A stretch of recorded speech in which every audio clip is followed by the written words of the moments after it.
33వ రోజు పత్రిజీ ప్రబోధాల్లో నిన్నటి కంటిన్యూ చూద్దామా అండి. ఎంతోమంది మహారాజులు ఉద్యోగం వదిలిపెట్టేసి ధ్యానం కోసం వెళ్ళిపోయిన వాళ్ళు ఉన్నారు.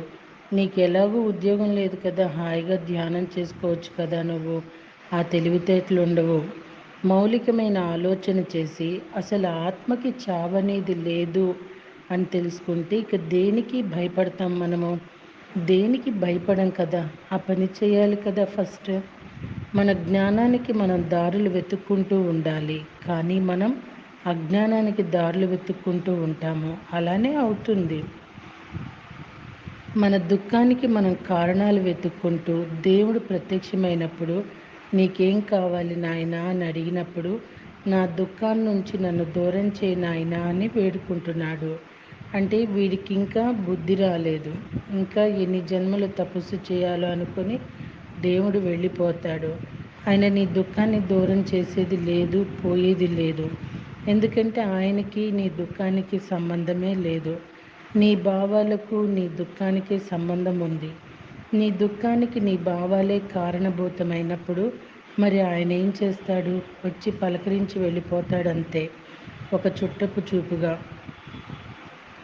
నేను ధ్యానం చేశానండి, పరమశివుడు వచ్చాడండి, నేను చేశానండి ప్రత్యక్షంగా, కానీ నేను చూశానండి ప్రత్యక్షంగా, కానీ నా ప్రాబ్లమ్స్ ఏవి సాల్వ్ కాలేదు అంటారు. జీవితంలో నీ ప్రాబ్లమ్స్ సాల్వ్ చేసే నాదుడు ఎవ్వడూ లేడు. నీ ప్రాబ్లమ్స్ నువ్వే క్రియేట్ చేసుకున్నావు.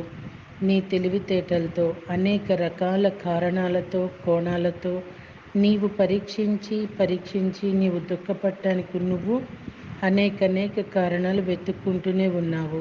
నిన్నెవడు బాగు చేస్తాడు? ఎవరికి వారే యమునా తీరే. నిన్ను భక్షించే నాదుడు ఎవ్వడూ లేడు, నిన్ను రక్షించేవాడు లేడు. నీ ఆట నువ్వు జాగ్రత్తగా ఆడుకోవలసిందే. మన బుద్ధిని ఉపయోగించాలి. నేను గొప్పవాణ్ణి కాదు అనుకున్నప్పుడల్లా నేను నిజంగానే గొప్పవాణ్ణి అని తెలుసుకోవటం కోసం మన బుద్ధిని ఉపయోగించి కారణాలు వెతుక్కోవాలి. మన బుద్ధిని ఎటువైపు తిప్పితే అటువైపు మనకి ప్రకాశం వస్తుంది. ఆ ప్రకాశంలో ఎన్నో కారణాలు మనకి కనబడతాయి. ఆ కారణాలను మన బుద్ధి అనేది ప్రకాశింపజేస్తుంది. బుద్ధిని ఉపయోగించాలి మనం. బుద్ధిని ఉపయోగించం కదా మనం, ఎప్పుడు మనస్సును ఉపయోగించుకుంటూ ఉంటాము. మా తండ్రికి బుద్ధి లేదు, మా తండ్రికి మనసు ఉంది కానీ బుద్ధి లేదు. మనసుకు వశమే బుద్ధిని ఉపయోగించకుండా తన జీవితాన్ని సర్వనాశనం చేసుకున్నాడు. ఆ రోజుల్లో మా తండ్రికి బుద్ధి చెప్పేవారు ఎవరూ లేరు, ధ్యానం చెప్పేవారు ఎవరూ లేరు. మా తల్లేమో మందుల కోసం మాకుల కోసం తిరిగింది. ఎక్కడ ఏ బాబాలు ఉంటే ఆ బాబాల దగ్గరికి వెళ్తూ మా ఆయన్ని బాగు చేయండి అని తిరిగింది. ఎక్కడ బుద్ధిని ఉపయోగించటం అనేది లేదు. నేను అక్కడ చిన్నప్పుడు బుద్ధిని ఉపయోగించడం అనేది చూడలేదు. కానీ క్రమేపీ నేను పెద్దగా పెరిగిన తర్వాత ఇదిగో ఈ విధంగా ధ్యాన స్థితికి వచ్చిన తర్వాత మన బుద్ధిని ఉపయోగించుకొని మనం కారణాలను వెతుక్కోవాలని తెలుసుకున్నాను. నేనెందుకు అందంగా లేను, నాకేం తక్కువైంది? ఒక చీమను చూసి ఒక ఏనుగు గొప్ప అనుకోవాలా? ఒక ఏనుగును చూసి ఒక చీమ తనని తాను తక్కువ అనుకోవాలా? ఆ రెండు కూడా మూర్ఖత్వాలే కదా. ఎవరితోనైనా మనల్ని మనం పోల్చుకోవటం అనేది మూర్ఖత్వం కదా. ఆ పోల్చుకోవటం అనేది బుద్ధి లేనితనం కదా. ఎవరితోనూ పోల్చుకోకపోవటం అనేది బుద్ధి ఉన్నతనం కదా. ఎందుకు మనం బుద్ధి ఉన్నతనంలో ఉంటాము? బుద్ధుడు అంటే బుద్ధి ఉన్నతనం, ప్రబుద్ధుడు అంటే బుద్ధి లేని తరం. శరీరం ఉంది, మనసు ఉంది, కుటుంబం ఉంది, పరివారం ఉంది, గాలి ఉంది, వెలుతురు ఉంది, నీరు ఉంది, కళ్ళు ఉన్నాయి, చెవులు ఉన్నాయి, వ్రేళ్ళు ఉన్నాయి, వ్రేళ్ళకి గోర్లు ఉన్నాయి, కానీ బుద్ధి లేదు. పక్కవారు బాగుంటే మనం ఏడుస్తాం, పక్కవాడు చెడిపోతే మనం బాగుపడ్డట్టు అని అనుకుంటాం. ఎంత విపరీత ధోరణి కదా. పక్కవాడు బాగుంటే మనం ఎందుకు బాగుండకూడదు? పక్కవాడు బాగుండటంలో మనం బాగుండటం లేదా ఏంటి? ఈ బుద్ధి లేనితనం వల్ల లోకమంతా దుఃఖంలో ఉంది. బుద్ధుడు ఈ లోకాన్ని దుఃఖం నుంచి బయటపడేయటానికి కారణాలు వెతకడం కోసం, సత్యం తెలుసుకోవటం కోసం బయలుదేరాడు. బయలుదేరిన పని అయిపోయింది. ఏమైంది? బుద్ధిని తెచ్చుకున్నాడు, బుద్ధుడయ్యాడు.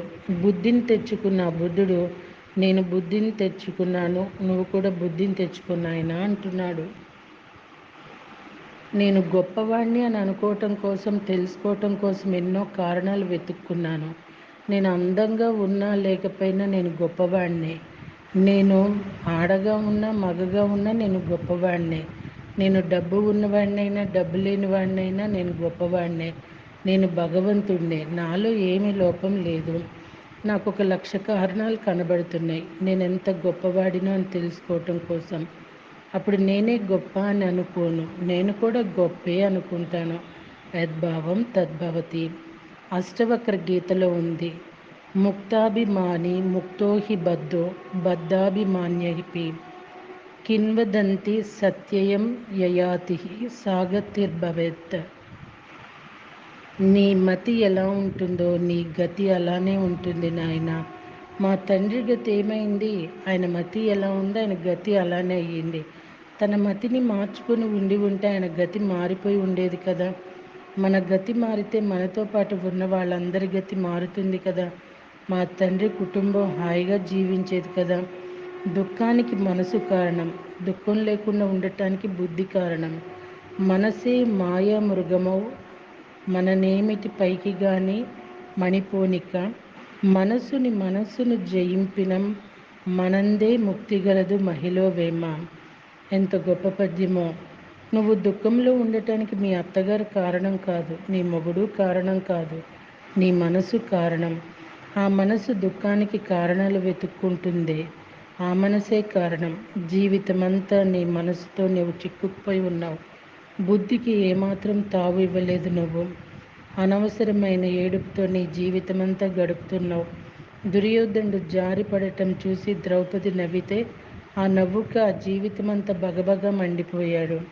ఆ ద్రౌపదిని సర్వనాశనం చేయాలని కూర్చున్నాడు. కేవలం ఒక నవ్వు వల్ల.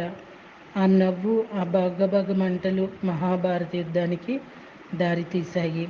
అసలు అవసరమా మహాభారత యుద్ధం? అన్నదమ్ములు కొట్లాడుకోవటానికి ఏం కారణం ఉంది అక్కడ? అక్కడ ఏమి కారణాలు లేవు. ఆ దుర్యోధనుడి మనసు కారణభూతమైపోయింది. వాడు అవమానంతో కుంగిపోయాడు. తాను కింద పడినందుకు కాదు, అది చూసి ఒక స్త్రీ నవ్వినందుకు. ఈ మహారాజుకి అవమాన భంగం అయిపోయింది. మా తండ్రికి ప్రమోషన్ రాకపోతే అవమాన భంగం అయినట్టు. ఆ దుర్యోధనుడికి అలానే అయ్యింది. అది మహాభారత యుద్ధానికి దారితీసింది. ఆ దుర్యోధనుడికి అవమానం జరిగిందనుకున్నాడు. ఎక్కడుంది అవమానం? ఎవరు అవమానించారు నిన్ను? ఎవడు నిన్ను అవమానించలేదే. ఎవరో అవమానించారని మనం అనుకుంటున్నాం.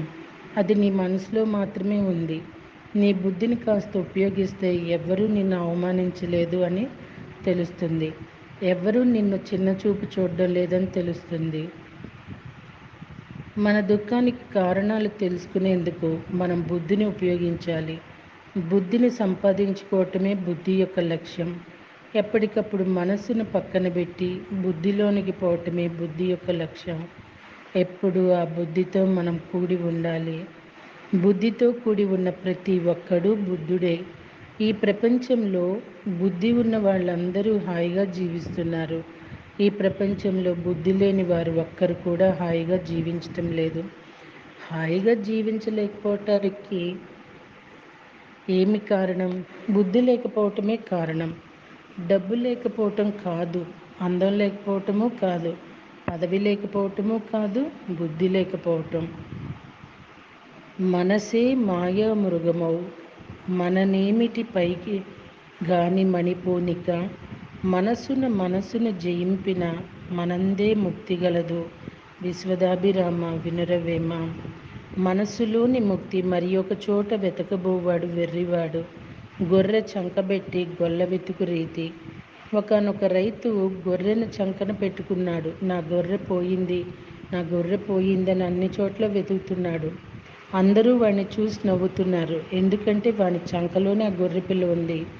మనసులోన మర్మం మరి ఒక చోట వెతకబోవాడు వెర్రివాడు. గొర్రె చంకబెట్టి కొల్ల వెతుకు రీతి మన దుఃఖానికి కారణం ఎవరో పక్కవారు అనుకుంటాము. అది మనమే అని ఎప్పుడు తెలుసుకోము.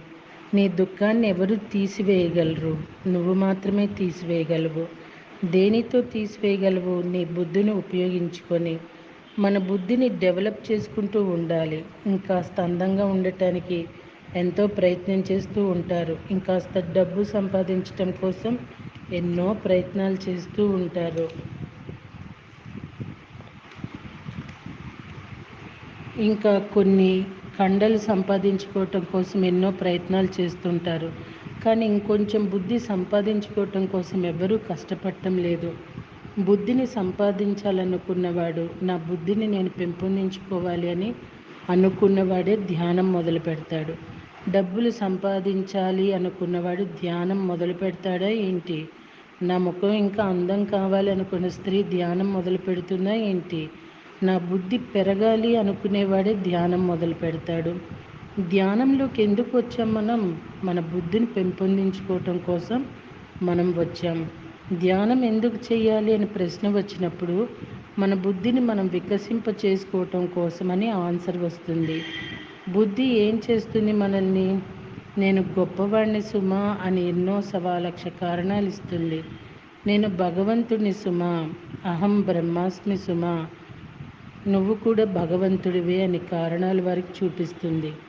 నేను భగవంతుడిని, నువ్వు భగవంతుడివే, భగవంతుడు కానివాడు ఎక్కడా లేడు అని 1,00,000 కారణాలు చూపిస్తుంది బుద్ధి.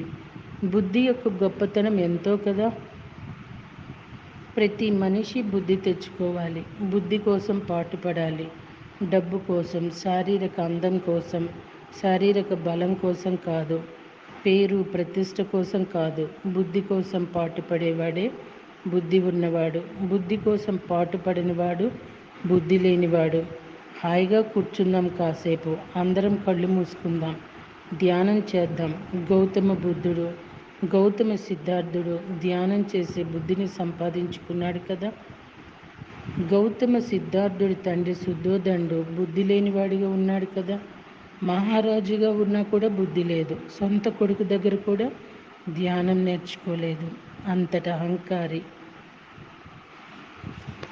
ధ్యానంలో ఉన్న వారందరూ బుద్ధిని తెచ్చుకుంటున్నవారు అంటూ చెప్తున్నారు పత్రిజీ. సో రేపండి మనలోని చక్రాలు, వాటి స్థితులు అంటూ పత్రి సార్ ఏం తెలియజేయబోతున్నారో తెలుసుకోవటానికి మరి మనం కూడా సిద్ధపడదామా? Thank you.